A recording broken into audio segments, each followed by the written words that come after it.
Things. I think is still a lot to come from him because we really believe in his qualities. We know what he's capable of doing it. He showed it today again. He's always hectic. He's always alive, and this is why he gets the penalty. This is why he gets his goal. It's a brilliant pass from Licha also, but he's being brilliant. But I don't want to say much to keep him going again because we need him at this level because when he's like this, he's unstoppable. Ahmad, very simply, just describe the feeling. Obviously, you've won the penalty. And it's not just that it's City, it's last minute, you were 1-0 down a few minutes before. It's how you dream it, isn't it? Yeah. We wanted to win this game. We know it was not easy. Obviously in the first half we tried to score, but in the second half I think we pressed good and we wanted to win. And this is derby. If you play like this game, you have to win. And we showed today we can win every game, and we are very happy to win today. Yeah, talk us through it then. Absolutely incredible finish.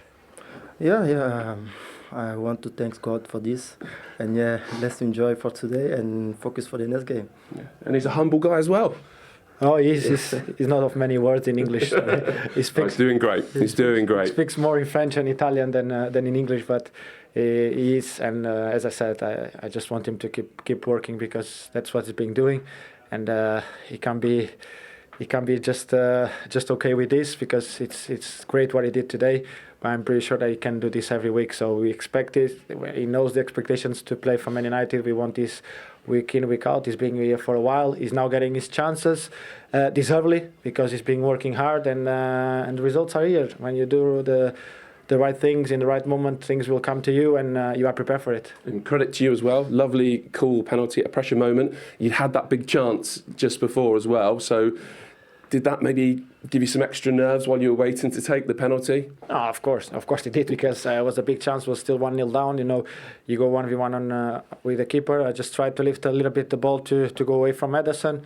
I went away from him, but also from the goal. It was not perfect. Yeah. But then, it's a penalty. It's a moment of nerves. You need to calm yourself down. You know that it's a big part of games. So I'm always ready to calm myself down in these big moments to give something to the team. And I had to deliver because before it was too much of a big chance to miss. So I'm very happy to score that goal. So under the new manager then, what does this mean to the team? No, it's a process that we know that what he demands, what he wants from us. We've been speaking always before games that it doesn't matter what happened in the game. We stick to what we have to do, what we've been training to do. New routines, difficult, different positions, whatever. We're here to help everyone today. Really good. You seen Josh came on, give us a lot of energy. Lenny also. Then Anthony once again brilliant coming from the bench. He was really good. Kobe was prepared. We had unfortunately Mason to go out in the beginning of the game.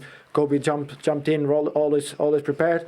I think Mano was outstanding today. Ugarte, for me, it's obviously I can't take the credit away from Ahmad because decisive moments is for big players, and he was there in the decisive moments. But for me, Mano today was unstoppable. He was really good. I think Licha, Victor came in and he helped. He gives you comfort. He's good on the ball. It's his experience. And we count on everyone. And I think that's from the manager also. He's been showing that he counts on everyone, and everyone has to be ready to get the chances. Okay, shall we give Ahmad that Player of the Match award? Well played. Thank you. The Diallo derby, it's been described as. Fantastic. Gracias. Thank you. Well done. French, Italian and Spanish. Bruno Fernandes was very much trying to keep Amad Diallo's feet on the ground in that interview and saying, we expect this from him every week. But he's done so well since Ruben Amorim has come in the 7 appearances. He's being the biggest plus, I think, no doubt, for the new manager coming in, getting to work with the players from the start of the first game, really. He's had a big impact, but the impact today and the winning the penalty and the goal and the finish certainly wasn't easy. And that just gave a player prepared to run forward as well. And also Bruno's chance came from somebody actually running forward. And a brilliant moment for him. And well deserved. He's got a bit of energy, he's got a bit of quality. Young kid, learning his trade. Obviously you always worry, listen, hopefully he keeps stays grounded, but a big afternoon for him. He's also versatile as well, can he? He can play in the front three, he can play wing back. I think he's been the best player for Man United this season.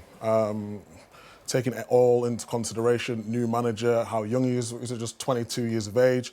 He was really good at Sunderland, scored a lot of goals. Could he make the step up? He's definitely made the step up. And yeah, I just enjoy watching him in terms of his endeavour, his work rate, the way he runs in behind, the way he's not afraid to go at somebody.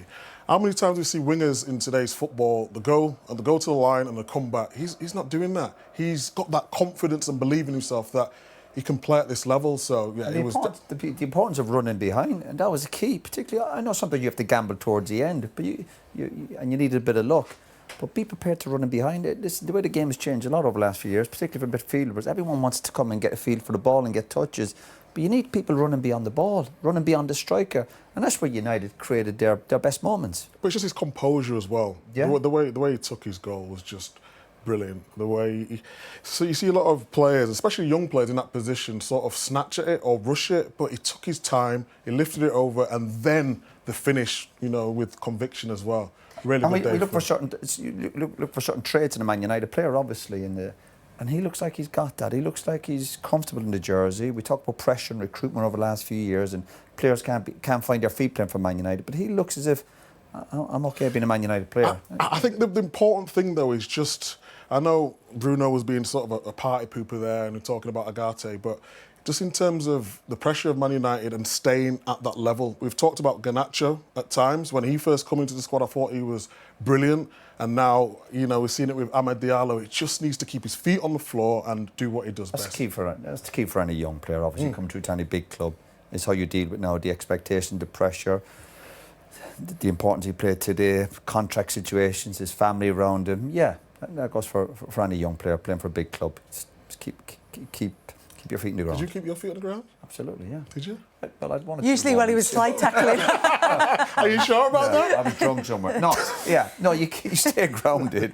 But you also say, I need the young kids tonight, but don't get me wrong, enjoy it. Yeah. Absolutely enjoy playing for Man United. And big moments like that, absolutely fantastic. Yeah, you're a long time retired, so enjoy the good moments when you get them, because this is not as much fun as scoring the winner in a Manchester derby, and some of us know what that's like. Managed to do it, yeah. Still living off it. No, great moments for you, honestly. Especially with 5-10 minutes ago. If someone said you thought United could win this 2-1, I know City were a little bit nervous toward the end and they were a bit negative with their passes and they brought the trouble on themselves. But for United to go on and win the game, huge result for them. Well, were those nerves apparent in the way that they conceded the penalty? Because it was Ahmad who drew it as well, drew the foul. Yeah, I mean, City today was just... This is self-inflicted. Walker has to pass this forward to me. I really think he's got to go forward. But we're talking about a midfielder sort of in the back line. But I think the way he composed himself, Ahmad, there, a lot of people would have snatched at it. He just took his time and drew the contact. And it's just about decision-making, just there. But why doesn't he slow down the defender? It's difficult because when you've made a mistake in that position, right... But the keeper slowed him down, Just get yourself you want back. to rectify your mistake. I know what you're saying, but when you make a mistake, especially when you play the position that you're not... But he's made a bad situation a hell of a lot worse. Yeah, You've made a mistake. You've got people getting back. But you panic, But though. I think Walker's got to play forward here. I think Walker's got to put it behind. 2 or 3 minutes left. But that's maybe, as you were saying, about the way that City players are reacting to situations. You're talking about panic there, Micah. Yeah, I think that's how they're playing at this moment in time. That's exactly no what it real was. composure. The panic at anything. Individual mistakes are costing them. And it's happened, week in, week out now. We've been saying this for the last, 11 games? We've got the win against Notts Forest, but it's just decision-making at the moment. Self-inflicted, all of it. And then there was never a doubt he was going to score. But he took it well. Brilliant, yeah. I never in doubt he was going to score this. Because there was a lot of pressure on this penalty. And, Fernandes, I don't think it was his best game today, but in a high-pressure moment, he took it well. Yeah. Particularly having missed a big chance just before that, which he alluded to in the interview. And then, OK, Diallo had won the penalty, but then he gets the winning goal. But look at the run here. Running inside, he knows he's playing against Mateus Nunes. Guardiola was sort of going and playing midfield and trying to stop the 2 number 10s, and then it's just a brilliant finish. I mean, everything about it. Look at his movement. The timing, the pass. It's simple. It has to be perfect. And then this is the key bit, the touch Just there, the touch. and then the finish. To have the composure to do that at 22 years of age, in a derby, It's it's Guardiola something trying special. to backheel it off the line here. He just gets his feet mixed up. He probably should go with his right foot, obviously he's left-footed, tries to go with his right foot, obviously not comfortable, can't sort his feet out quick enough. That's not an easy There, finish. and then he just tries to, It's not an easy finish. Yeah, Absolutely he's brilliant. facing towards the goal, so it is difficult. The key was the first touch, Yeah. It gives him a bit of a chance, I mean, the way that he's developed under this manager, Ruben Amorim, who's come in, who has the reputation of being a manager who can develop young talent, actually can work with established talent, but also can develop young talent. How important is that going to be? You talk about him keeping his feet on the ground, but also just working on his game. But I think that's why the manager probably got the job. They would look at his previous track record, obviously particularly at Lisbon, working with younger players and developing, and obviously maybe selling them on, which he had to do at Lisbon, maybe not so much at Man United. But obviously there's that raw talent there. He's been out in the Championship again. He's prepared to learn and go out and try new experiences. But then to come back and do it week in, week out for Man United, that's the big challenge for any player, to be consistent. Now, the beauty is United have had a really good day today. The fans are enjoying it. But they've got to turn up on Thursday night at Spurs now as well. That's the other challenge for a player. Yeah, enjoy it, but you've got to try and kick on now. I said before the game, this was a great game for Man United. There was really no expectation on him to get a result here today. So that might just be the spark they need for the manager, the staff. They needed a big moment. He's only been in the door a few weeks, but that just gives everyone a lift. We've seen the players' reaction at the end, and these are experienced players, and they're kissing the badge, and that's great. But when you come in tomorrow and you say, look, lads, we've got a big cup game on Thursday. Let's kick on now and use that. And what they have to get into their season is some momentum. They've not had it. It's been stop-start, hit and miss, some really poor performances, given daft goals away, but they created a spark themselves, a bit of self-destruction for Man City. You need a helping hand along the way, but now use it and bring it to Spurs on Thursday night. Turn up at Spurs and put in a spirited performance. They'll have to show better quality than what they did today, but they found a way to win today. Key. Is that the key, just doing it for 90 minutes rather than little moments in the game? Yeah, of course, but maybe not ready for that. But if they get enough moments and defend a bit better, then they'll have a chance of winning the odd game. Talking of defending better, they had to win from behind today because of Josko Gvardiol's opening goal. Just from a City perspective, first of all, Micah. Yeah, I just think, it's well worked in terms of the short corner. Get a bit lucky with the deflection, but Guardiola's in there. But then Roy wanted to mention defending of Man United. Again? No, and the stats aren't great for United, giving up chances again. Maybe not. I just talk about players putting their bodies on the line, wanting to head the ball here. So they do have the bodies in there. What about the movement? They've got a couple of players. I sometimes don't understand at this level. Players not reading the flight of the ball. How many times does a player get caught underneath? You've got to try and adapt. You've got to read the flight of the ball. Now, there was a slight deflection, but it didn't seem to bother the Man City player, did it? When you look at the number of goals conceded from corners, Manchester United aren't quite top in terms of the actual numbers, but in terms of percentage of goals conceded, 42% of their goals have been from corners. You pointed out individual errors there, Roy. So is there anything there they can work on? Well, there is. Well, they'll have to work on it. If this guy is as good as coach as he's made out, then that's an area he has to work on. And certainly it's an area where you think you can improve on. But it's not improved the last few weeks, so that's something they'll have to get in the training pitch. He's had a busy schedule, so he's going into games every 2 or 3 days, and he probably does need time on the training pitch. But I go back to your personalities on the pitch and your players and your big players. There still has to be that attitude. Whatever happens when the ball comes into the box, and you've got to multitask in the box. It can't be, well, I've got my man and someone's scoring in there. No, you've got to do multitask. If the ball comes in, I still have him, but I can go ahead it. There's not enough people, I think, who want to go and head the ball for Man United. And we see Dalot misses it there, and he's got his arms up in the air. And I've seen him do that a few times. Actually, just go in the header. Go in the header. And if they're, people say, well, Arsenal a few weeks ago at set pieces, and Arsenal are really aggressive. Well, let me tell you, you be aggressive. You be aggressive. You try and hold people off, and you're going to attack the ball. It's only one ball. Just go and win it. Micah? Yeah, I think you can improve on set pieces. I mean, what has conceded 8 from corners and 4 since Amorim's come in. It's just one of those things where you can't let the confidence go once you're conceding from corners. I think winning here today will give him a lift, but that is something you can work on. You can all work on it. To go to Forest, it was a Forest last week. People getting 3 headers in the 6-yard box. If people take a short corner, there's a bit of movement, they do something, all right. But these are just this is one ball straight into the box. De Bruyne's ball today, obviously, a short one, it got a slight deflection, but there still has to be that attitude about players. We go back to it. There's certain players who have that desire and determination to go and head it, and others are, I hope it hits me, I hope I get my head to it, instead of believing and going, when that ball comes into my area, I'm going to win it. Just timing though, isn't it? A bit of Timing on the training pitch sorts that out. And timing of the ball, just reading. As I said, some players don't seem to read the flight of the ball. They seem to be underneath it, or they can't get. Yeah, but don't forget that United have changed their back three, as it were, many times. I think we talked about Palace earlier with that cohesion and that chemistry. That will come, and if they want to be a proper team in this league, they're going to have to sort that out. Yeah, for Manchester United, a significant win, a huge win for them against Manchester City, but still room for improvement. For Manchester City, it's yet another difficult interview for a City player after a game. This time it's Bernardo Silva talking to Patrick Davison.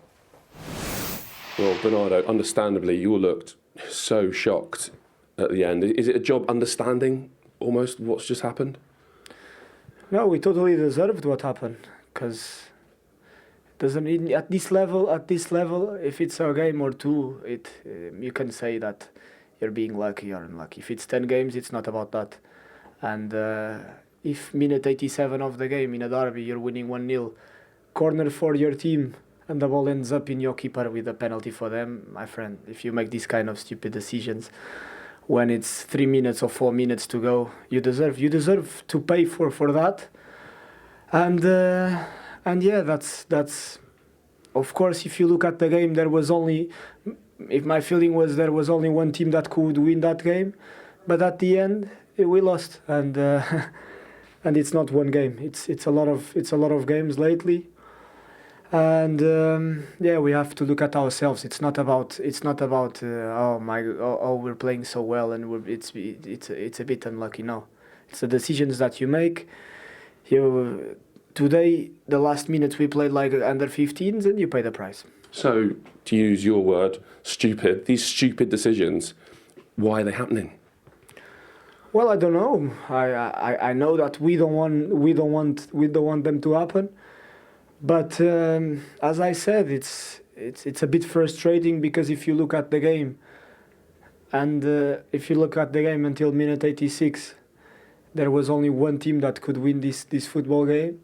And then from a corner for Man City, when you even leave a centre back at the back, Ruben stayed, and you end up with the ball in our keeper, then it's just there's no excuse for that at this level.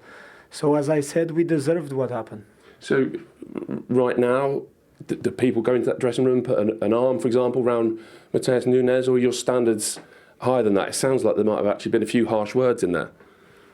It's not about one player or two. When it happens in 10 games, it's about us collectively. But obviously, each one of it individually look at ourselves and see what we can do better.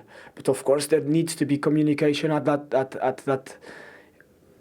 minute, at that level of the game. There needs to be communication for us to play short or to try and keep the ball in the corner or something. But or at least if the ball ends up to one of our midfielders, you just put the ball again in one of the corners to try and put them under pressure and not put yourself under pressure. So, as I said, it's not just that pass from Matheus to the keeper. It's everything from the corner for us, how the ball ends up in Ruben, then Kyle, then Matheus, then everyone under pressure that you have to play to the keeper, and this just cannot happen. We have to do better in these kind of situations. We have to be more experienced, smarter. And as I said, at this top level, even if you're better than your opponent, if you make these kind of mistakes, you deserve to lose the game. Lastly, it sounds like you're beyond disappointed, frustrated, sad, whatever the right word is with this one. You're angry now. Well, I think it's quite normal that we're not very happy at the minute, not just because of this game, but because of the last month. But yeah, we just have to do better individually and collectively, because it's not good enough for the standards of Manchester City. Thank you. Thank you. Thanks for coming up. 8 defeats in the last 11 for Manchester City, and things have stopped being shocking in terms of their defeats. Is that shocking that since November the 1st, Manchester City have the fewest points per game than any other team in the Premier League? Yeah, I would say it's shocking. They're the shadow of the team that they were. I mean, I said it before the game, there's not enough players playing well. Haaland was doing all right, he was scoring goals. A lot of players need to chip in. Guardiola got his 4th goal of the season. But it's just not good enough. Bernardo said it there in his interview. The decision making's not that they look like they've got a lack of confidence, and it's not. You can lose to Man United. We've seen this before, but it's the way they are losing games. You know, 2 minutes, 88 minutes, and 90 minutes. You should be able to see out a game, and that is the difference with Man City. You know, they're not getting tight enough. They're getting run through the midfield. They're not tracking runners. All the basic things that have been so good with Man City, they're just not doing here. So Roy mentions Kyle Walker. Yes, the option is to go. So Núñez makes a decision there to go back, and that's fine. But once he gets in this position now, he's just got to be calm. There's people around, and he makes a rash decision. And I know it's not his fault in terms of the whole night. He's playing left back. He's a midfielder. He's had to do a job for the team. But you can't make these individual errors and want to fight for the league. And it's happening week in, week out, and yeah, if you look at the second goal here, I mean, they give the ball away, no pressure on the ball. We're used to Man City going really high. Foden doesn't get tight, run off Guardiola. I don't know what Ederson's doing there, misses a flight of the ball, and then Guardiola off the line. All the things that Man City are normally so good at, they're just not doing. And it's been a theme now, you know. We was talking about a couple of weeks ago, maybe it was a blip. Jamie Carragher called it a crisis, and I actually think it is a crisis now, because there's no way you can have this much quality on the field and lose games like this, especially of this great importance as well, in a derby. And I did okay in terms of possession, edged the possession a little bit, but they've just got no guile, they've got no grit. It's too easy to play against them at this moment in time. And he's chopped and changed the goalkeepers recently. I think the keeper's got to do better there. Yeah. For the second goal. Before you'd see him be on the edge of the box, starting position, he'd be aggressive with his play. No, he's caught It's no hard to criticise Man City at times because they've done so well. You win 4 leagues in a row, but they've just dropped off it. They've dropped off it. You always expected them to come back or put a run together. At this moment in time, they look far away from anything like that. And yeah, it's when I'm talking about Man City, I can't believe what I'm seeing. You know, we're talking about 1 win in 11, and I keep repeating myself because I actually can't believe what I'm seeing with my own eyes, and a team which was so good.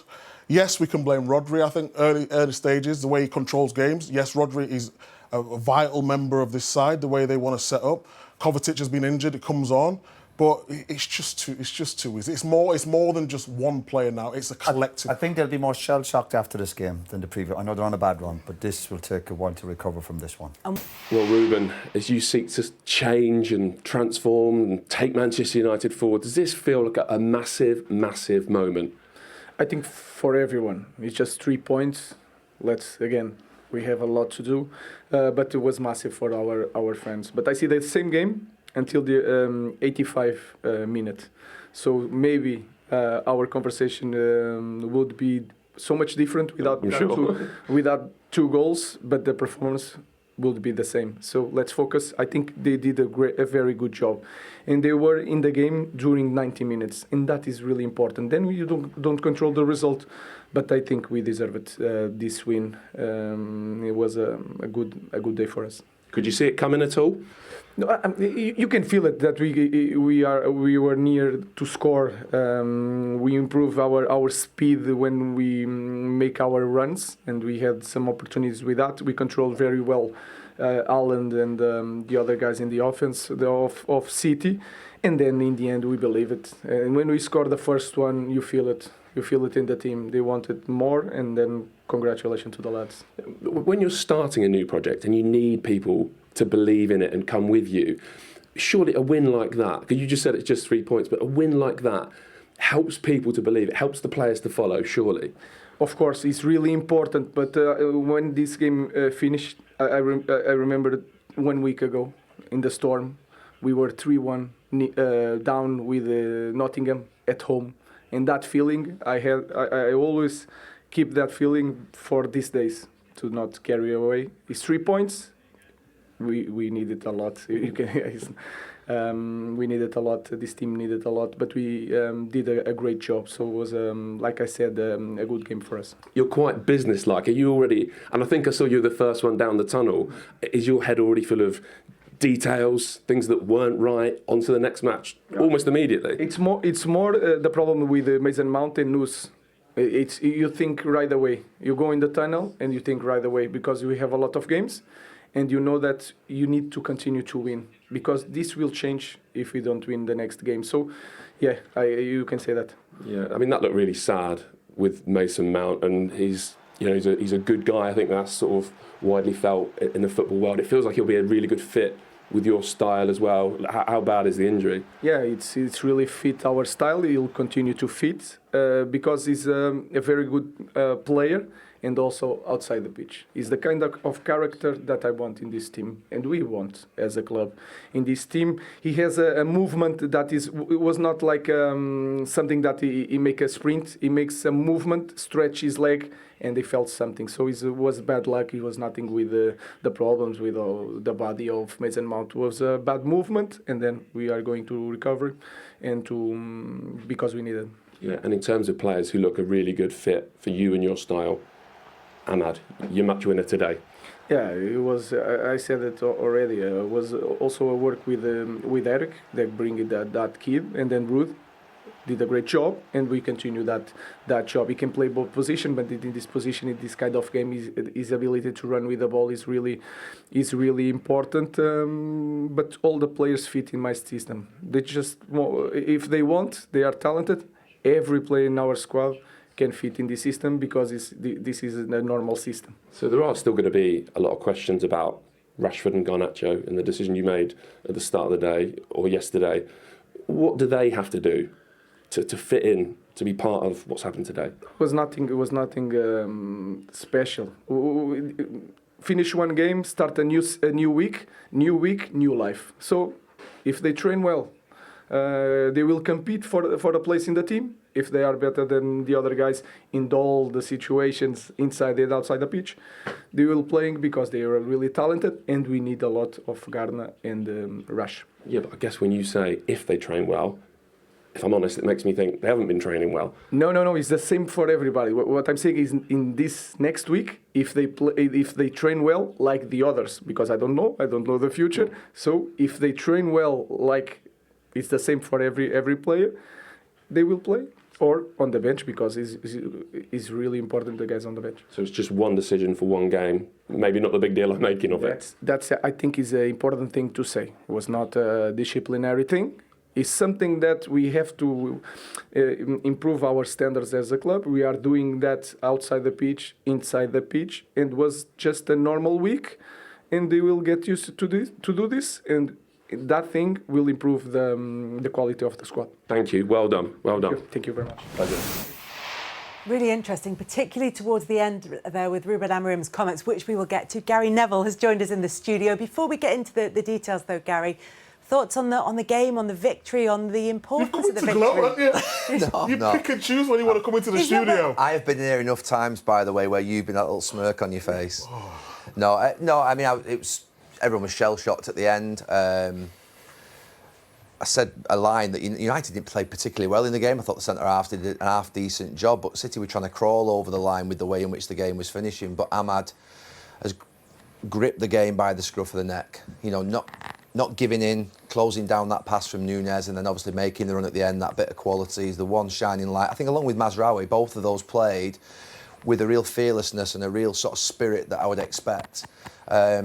And you get out in life what you put in, and he's been the star player and he's been rewarded tonight, that young kid. And for Ruben Amorim, it's a huge victory. I mean, particularly off the back of making those two big decisions of leaving Garnacho and Rashford at home.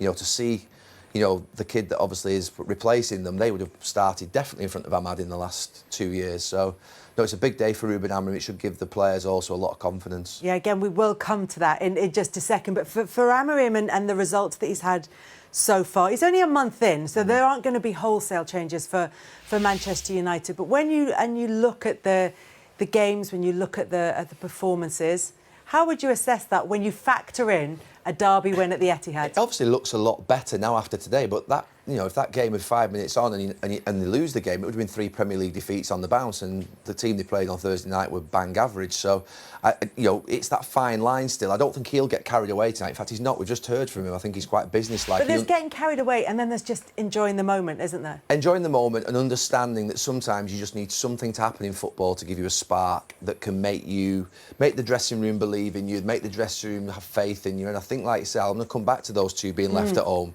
There will have been the rest of the dressing room will have been thinking, hang on a minute, you've left Garnacho and Rashford at home, 2 of our best players.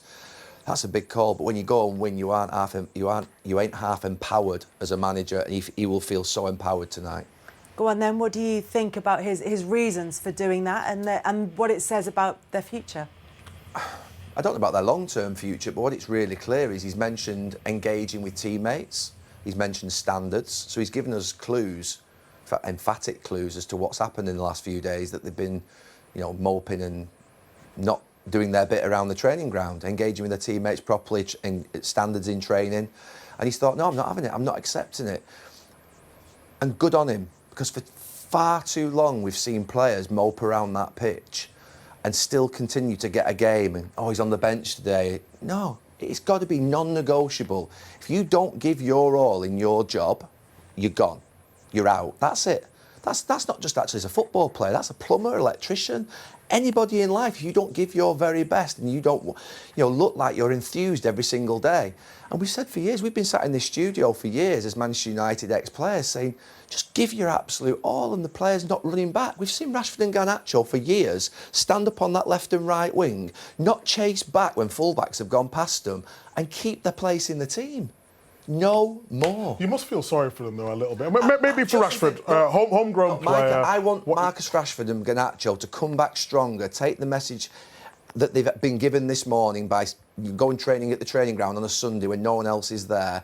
I want them to take this in the right spirit and become the very best players for Manchester United. But what's really clear, I don't care who you are, whether you're Andrei Kanchelskis, Ryan Giggs, David Beckham, Nani, whoever you are as a wide player at Manchester United, you've got to run that way as fast as you can, you've got to run back that way as fast as you can. And then the rest of it, to be fair, they've got the talent and they've got the ability, but if they don't do that, there's no place for you in the club, there's no place for you in the team. But do you think Rashford's a little...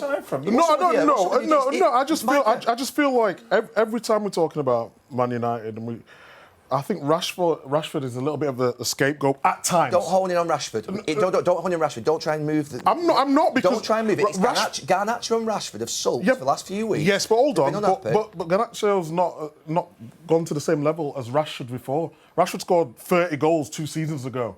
So I'm talking about a player who can do it at the top level when he's playing well. I'm not saying that you're wrong. I'm just saying it seems sometimes at Man United... It's always Rashford's Do we know United's running stats? I bet United would be one of the lowest teams. They are. Yeah. They're one of the lowest teams in the league. Micah, to be honest with you, I hear this. You're focusing on Marcus Rashford. I prefer to look at both of them. But if we want to talk about Marcus Rashford, he's on, I think, the highest wage in the club apart from Casemiro. To be fair, Casemiro just got a wonderful contract. He's on 350 grand a week, reportedly. Right? He's a star player who has scored 30 goals. With that comes the scrutiny and expectation of being one of the best players. Whether you were Cristiano Ronaldo at Manchester United, whether you were Roy Keane, whether you were Wayne Rooney, whether you were David Beckham, whether you were the star player of any era, Eric Cantona, more had to be demanded of you than Gary Neville at right back. Let's be clear. If I don't play well, not many people are going to talk about it. If Roy Keane does something bad, or if David Beckham does something bad, or if Marcus Rashford does something bad, that is where they're the big players. They get the most money for a reason. So if he's not working back, if he's not playing well, if he's not looking like he's enjoying himself, right, he then something has to happen. This is very good for Marcus Rashford today. I see this as a real positive. I think Ruben Amorim has said tonight, next week we start with a clean slate. Training starts again. I hope Marcus Rashford is playing on Thursday night against Tottenham. I really do. And I hope he goes and scores 2 or 3 goals and he fights for every single pass and every single ball. But he's not been doing that. Yeah, I'm not saying he's... I'm just giving an alternate view. What's the alternate view? The alternate view is from sometimes outside of Man United, whenever there's problems, Rashford gets the blame. Right, Micah. That's my... I'm not saying with the new manager. Micah. Obviously, he's got his reasons why he's left him out, him and Garnacho. I'm just talking historically with Man United, Rashford seems to get the blame. Micah, Harry Maguire has been butchered at this football club for 3, 4, 5 years. David De Gea was hammered a few years ago, you know, for mistakes. They're not the only ones to have had a difficult time. Di Maria was chased and hounded out of the club after about 8 months. There are players in the last 10 years. Bruno gets a horrific time at times off us and off other fans and off the media. There are loads of players at that club who've been absolutely hammered. You mentioned a good example earlier about we played with some brilliant white players, particularly Ryan Giggs and David Beckham. Whether you like them or not, doesn't matter. These players were brilliant going forward, brilliant Man United players. And sometimes you need examples, and we're talking about the 2 white players who've been left out today. Ryan Giggs and David Beckham were brilliant players, brilliant going forward. But you speak to anyone who's played with them or played against them, and they ran back, and they had to run back because we wouldn't have tolerated it.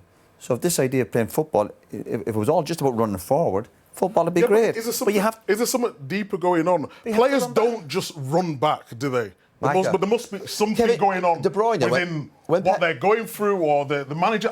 I don't know. Rashford just doesn't run back for no reason, Micah, does he? Right, let's look at Bernardo Silva, let's look at Phil Foden, let's look at David Silva, let's look at Kevin De Bruyne, let's look at the players who've played for your team over the last 7 or 8 years, who are the most beautiful players, some of the most beautiful players we've ever seen in this league. They work like dogs. They work like League 2 midfield players. What's the difference? They've had a constant manager who set the standards and they all buy into it. Okay, well, at times, Man United don't know where they are. They've chopped and changed it. They've relied on Rashford. When his form's good, he's a hero. And then sometimes when it's not going too well, he gets a lot of the... You need a coach and manager to get you to run. No, you shouldn't do, but I'm just giving an alternate view. Micah, what about Ahmad then? So Ahmad today, right, Manchester United have been the most woeful. This is the worst Manchester United team that have ever started a Premier League season. But that kid is 22 years of age, right? There's ownership issues, there's sporting directors leaving, they're losing more goals from corners, they're shipping everything badly, and that kid runs around that pitch like it hurts. So tell me why he can. It's different though for Rashford. He's got the world on his shoulders. It's pressure. You know what it's like coming into a team as a kid. When you come in, you run around. For me, it looks like Rashford just got the world on his shoulder. It seems to me like there's a bigger problem than just football. Micah, I played with David Beckham, with Wayne Rooney, yeah, but with you Roy keep talking about. We're talking about the current Man United. The pressure that Marcus Rashford is under is nothing like the pressure that David Beckham or Roy Keane was under. Look at your squad. The names you've just reeled off, all serial winners. This Man United team are not all serial winners. We weren't winners at the start, Micah. You had to earn the right to win football. Exactly what I'm saying, but I'm saying that you put Rashford in you lot's era. Well, you should a Rashford. I'm on any Man United player, any white player. If the players weren't running back, Kinchelski, Sharpie, all these boys, they wouldn't be tolerated. They wouldn't be allowed. They wouldn't be in the team by the manager and the staff, but by the players. It wouldn't have been acceptable. But it seems to be whatever goes on at the training ground, the culture, far too long. Whatever Rashford and Garnacho, whatever bits they weren't doing, they seem to have been. That's okay. We'll tolerate it. This new manager I'm agreeing with it. I understand. The managers come in, let's transfer not seeing what he's liked, and made a decision. Okay, I think that's fine. But I'm just saying, historically, let's transfer it away from what we think. Okay. Why has Ruben Amorim, a 39-year-old young coach from Sporting Lisbon, come in, worked with 2 players who are extremely talented for 2 weeks, and thought, I don't even want you in my match day squad? Tell me why has he done that? Because when he was at Sporting and his way of playing with a new system, they want their front three to work as hard as possible. Rashford, unfortunately, we don't know if he's a number 9, if he's going to play a 10, is he going to play a wing back? And I'm not defending Rashford. I'm just saying that the reason the manager even said it was tactically a couple of things that he didn't like, maybe attitude. We don't know that. I'm not going to say. Micah, we know what Ruben Amorim said. He said he looked at them in training. He said he didn't think they trained as well as the players who were in the squad, not just the 11. But in the squad. And before the match, he said we didn't like the way, or we evaluated a lot of things, including the way how they engaged with their teammates. So he did tell us why he was leaving both players, both Garnacho and Rashford, out of not just the team, how would you feel as a player? But out of the squad. If a manager mentions that about you as a player after the match and gave them little signals, and you're left out of a first team squad, not that you've been put on the bench in a big game, in a derby game against Man City, and you heard these noises coming up, what he might think about you, you'd be ashamed of your life. It's not great. He might come along and say, tactically, I'm leaving you, or you might be carrying a knock, but they come up with these noises and saying they were training too small, whatever the training ground, that's fine. Obviously, they have to keep on top of their fitness, but to get these messages to people who are listening, and he knows what he's doing, this manager. He's smart. He's a smart cookie. And he has got a bit of power now because they've won the game and he can get these messages out to the players going, I'm the new manager and I'll make these decisions. But for them players sitting at home, by the way, they must be sitting there going, oh, my good God, I'm embarrassed if that's what he's saying about me, about my attitude and the way I engage with my teammates. So do you think he's done the right thing by leaving them out the squad and by talking about it in the way that he has? Of course he's had to make big decisions. That's what he's done. He's in the door, 3 or 4 weeks and he's not...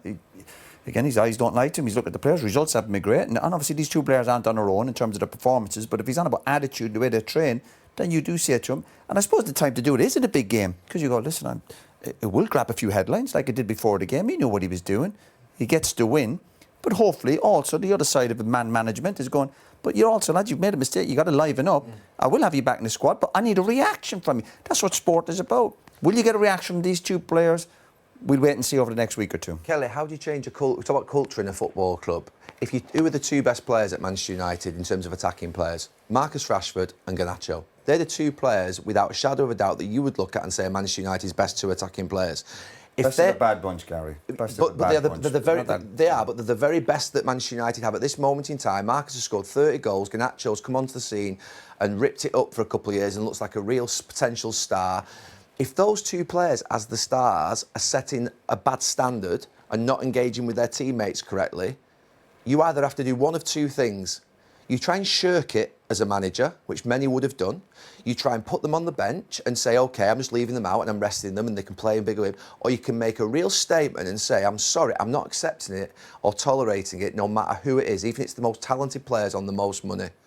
And that's what he's done today. Now, Manchester United didn't play well today, let's be really clear. But the bold decision that the manager has made and the kid who, to be fair, has played the game like it should be played, have got their rewards for being bold. And that's why I am happy tonight. Because we cannot keep year after year watching Manchester United being dross. They've lost 15 games away now on the bounce in away games against big teams. They lose goals from corners. They don't come back from behind. There is a mentality and cultural problem in the team and in the dressing room. But tonight may just help them. They'll feel empowered and stronger tonight than they've ever felt probably in the last few years because of big decisions have been made. Yeah, but it's sad that it's took the manager to make that decision for him to be a new manager in the door. That should be taken care of. That should be put to bed when players who aren't training properly and showing a bad attitude aren't running back. The dressing room should get a grip of that.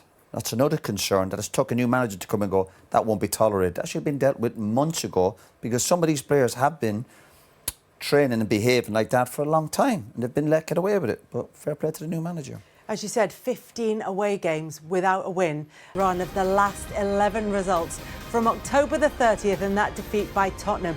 And games in there like the game against Feyenoord in which they were 3-0 up and went on to draw that 3-3. Again, it was a late turnaround in that match. The game against Crystal Palace, at the defeat by Juventus in midweek, followed by that late defeat by Manchester United in the derby at the Etihad today. Here's Pep Guardiola with Pat Davison. Pep, almost don't know what to ask.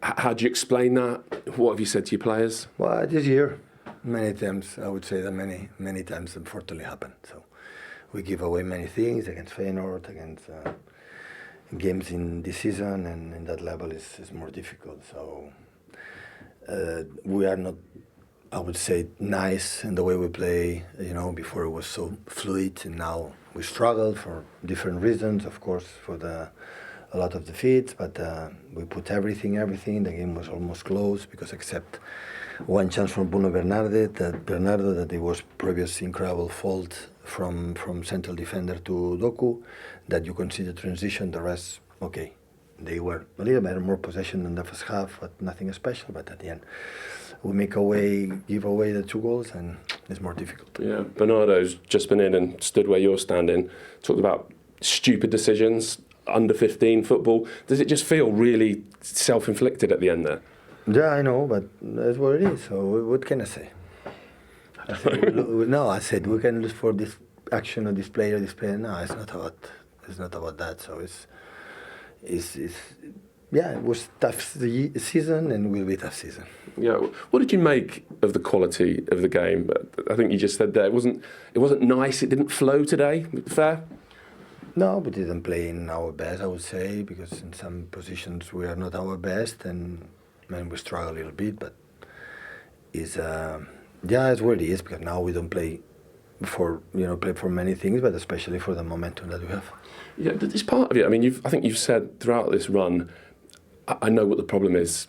I know how to fix it. And obviously part of the issue is, you talked about it on Friday, schedule, injuries. But it's also, though, part of you that thinks, I don't really know what's going on. How has this happened to this incredible team, now lost 8 in 11? Yeah, there's no defense. When you see the results, 8 to 11, we don't have to defend. So it's a lot of games, maybe. In the previous season, we didn't win 8 games in 2 seasons. And now we have done it in 1 month and a few days. So, yeah, I have to, you said, so we have to defend. So you lose this amount of results, I said before. So when the people say for the big targets, we cannot talk about targets when we lose a lot of games, and most of the time this kind of thing has happened. So yeah, it's more difficult. Yeah, we have to, of course, move on, try to find the solution, and try to win games. Does this feel like the toughest defeat of the lot? Is it going to be a real job for you now, lifting these players, picking them up to go again? No, I think in 9 years it was the toughest defeats, for example, in Champions League quarterfinals here in the last moments. I guess I mean in this little run. In this run, is this the one that feels... Because you look like you might be coming out of it. Yeah, of course, we need results to lift our mood, that's obviously. So, but when it happens, it's getting worse and worse, and yeah, the reality is like this. So I'm the manager of these players, the manager of this club, and I have to find a solution, and so far I didn't find it. I don't find it, so this is the truth. Thank you. You're very welcome. Thank you. Well, that was Pep Guardiola's thoughts immediately post-match. And then he went into the press conference and said this. What I have to do, keep working, but I'm the boss, I'm the manager, and I'm not good enough. It's as simple as that. I have to find a way to talk to them, to the training to them, to the way you have to play, the way I have to press, the way I have to build up. And I'm not good enough. I'm not doing well.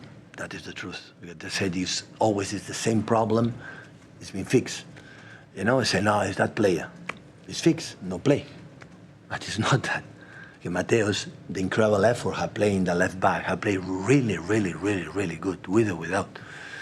But, you know, it's happened, it's football, and move forward. Is he not good enough anymore? Come on, yeah. I mean, he's just taking the pressure off the players. I think he's making it about him, and all good managers do that. I think they are off it a lot, and he's trying to find the words that make sense. But at the moment, he can't, because you've still got the quality on the pitch. They're just off it, whether it's going to close it down, whether it's tracking runners. He mentioned Nunes playing left back. It's difficult. Maybe he could have gone with Guardiola at left back and put young Poussey. John Stones was on the bench. But he has got some injuries. You know, Aki's out, Akanji's out as well. Rico Lewis suspended. I don't want to make excuses. I think he's fronted up and said, at the moment, it's not good enough, and that's just the truth. I think the question that Pat asked him and didn't quite get to Pep Guardiola didn't quite get to the nub of it, is how it's happened. And not, look, there will be a drop-off, but it's the size of the drop-off. It's the drop-off from being treble winners, from being 4-time title winners, to going to the point where they then lose 8 games in 11 across all competitions in this short space of time. Yeah, I mean, it's spectacular. They've lost so many games and it's so bad a run. But I don't think it's that surprising that they've hit a wall. These players have won 4, 5, 6 titles. They've kept going. They've been so consistent, so reliable. They've played every summer. They've played every competition, it feels like, 50, 60, 70 games a season, and they've just grown together and hit a wall together at the wrong moment, where they're picking up injuries. They've lost the legs together. They've lost the confidence together. And, you know, it's just perspective. I'm sure that in the dressing room he's reminding them of the fact that these are serial champion players. So you can't sit here and say it's a disgrace, it's a joke. These are players who have achieved so much, and they just hit a wall together. Now, we wouldn't expect them to lose 8 in 11. You'd expect them to drop off in a certain season, because it happened at all clubs, whether it be Liverpool in the 70s or United in the 90s and 2000s. You always have that season where it's one too far, and that's what this is for City. And they're in that moment, and they just have to accept that. But you know, he's taking the pressure off them, but they've proven what they can do over a period of time. It just needs a mini reconstruction. How do you really. overcome that? You lot played in some successful teams consecutively. Do they need a mini holiday, Gary? Mini retirement. Do you know something? Sometimes it's just time. I mean, it's just time, and maybe bringing 3 or 4 in, losing 2 or 3, like a spark in the dressing room. Maybe in the recruitment in the last 2 or 3 years, they've been maybe a little bit sort of complacent's the wrong word, but sometimes you can think that this Happy with what they had. Yeah, and I think maybe you lose Mahrez, you lose Sterling, you obviously maybe the players who've come in haven't been as good. Alvarez as well. So you just things like that. If they got 2 or 3 of those back and basically lost a couple, you'd end up with City being back near the very top again. They've hit a wall together, and I think that's the moment they're in. But it's to Micah's question, it's that sense of you get the drop off after a treble-winning season, but then how do you get back on track? Well, that's the big question that Pep's got to face now. He's an unbelievable manager, his experience at the previous clubs, and he's been under pressure before, of course. But this certainly looks like his biggest challenge at the moment because. Yeah, there is injuries, but the recruitment hasn't been great over the last year or two for Man City. They've left brilliant players go to the door. You've mentioned a couple, but Parma. So they've got it wrong with the recruitment. They probably have left a few players go. You're going, you know what, maybe we could hold on to them a little bit longer. But them decisions are made. It's now about fixing it. What does Pep do? There's a lot of their big players. Obviously, Rodri being the main one. He won't be back till next season. Is it a case of January, as brilliant as a coach as Pep is, he's probably looking, we need some better players in. You run about the players who were missing. Like a lot of them were playing on this difficult spell. I'm not sure they're all the answers. These lads coming back, people like Lewis, there's question marks over them. But go back into that transfer market in January. But having said that, it's never easy getting players in January. So maybe they just have to regroup, stick at it, survive for the next few months, get a few victories. Tough games coming up. Obviously, they got to Villa next week. It's not going to get any easier. And almost get to the summer and move players on like De Bruyne, these players who've been brilliant for the club, but looks like they have hit that brick wall. They're a little bit older, they're out of contract. Is rebuild the right word? Possibly so in the summer. We in '99 we won the treble and then we won the league the year after, and then in 2001 we won the league again, but in the March I think it was of that year we got knocked out of the Champions League by Bayern Munich, and Roy did an interview after the game, you can probably watch it on Google if you want to, where he actually ripped into the players in the dressing room and said maybe this team's come to the... That bad, He did. He said maybe this team's come to the end of its road. They've got the fancy cars now, they've got the watches, they've basically won all the titles. Maybe it's a case of a revamp required. I remember the interview, it was a harsh interview at the time. I remember the interview. And I remember being in that dressing room thinking, is he talking about me? Is he talking about him? You all think that, something's happening, but you're coming to the end of a road a little bit where you just can't go any further. And that's what this team is at, and that's where this team is at now. They've just come to the end of this cycle where they've been unbelievable, and maybe it's just that little bit of a dip, and they just need to get back up, and they've got a great manager who I'm sure will get them there. So it feels a little bit like things that we have seen before, but you still don't expect them to lose 8 in 11. That's the shot. It's great to see Pep like that, isn't it? It's great to see Pep like a normal manager, because usually he comes out and he's won a game and we're looking and we're all praising him. But it's nice to see Pep going, we know you're a brilliant manager, but we're all intrigued over the next few months, a year or two, to see. So how is it? You've been in that position as a manager. When things are not going right, what do you do? What do you change? Well, obviously I didn't change anything. That's why I'm here. I still should be managing somebody. No, but we talk about the standards. Listen, I was manager of Sunderland, Ipswich. Listen, they were tough jobs, and obviously you're trying to reinvent. Just have the same principles, get players in, get players out, whatever. But we've never seen Pep in this situation, and he's been under pressure before. Obviously, his big jobs, but to see him so, again, he's literally scratching his head, and I mean that he's just been like almost damaging himself to trying to get to the bottom of it. And he will sit with his staff tomorrow morning or tonight, and they'll have a drink, and they will be looking at each other, going, how do we fix this? And that's the big challenge for Pep over the next few months. Where are they in the league, by the way, right now? And they would have gone. Where would they have gone today? They'd gone within 6. They would have went 6 points. Gary, I think it was the way they lost again. Yeah, 5 minutes to go. That just reflected where they are as a team and as a club. I've said it many times before. The standard City have set the last few years absolutely made us fantastic. I thought the drop off would have been a lot earlier. So I've nothing but praise for the team, for Pep, obviously, and the players. But it doesn't mean to say that you can't turn a blind eye to these problems. He's now got to fix these problems, and it's a big ask when you see where Chelsea are going. Obviously Liverpool are back, Arsenal are obviously still a good team. You hope United will bounce back in the next year or two. So it's a huge challenge for him. He'll get it right. Yeah. Sometimes a group of people just run out of steam together, and it's happened for us today.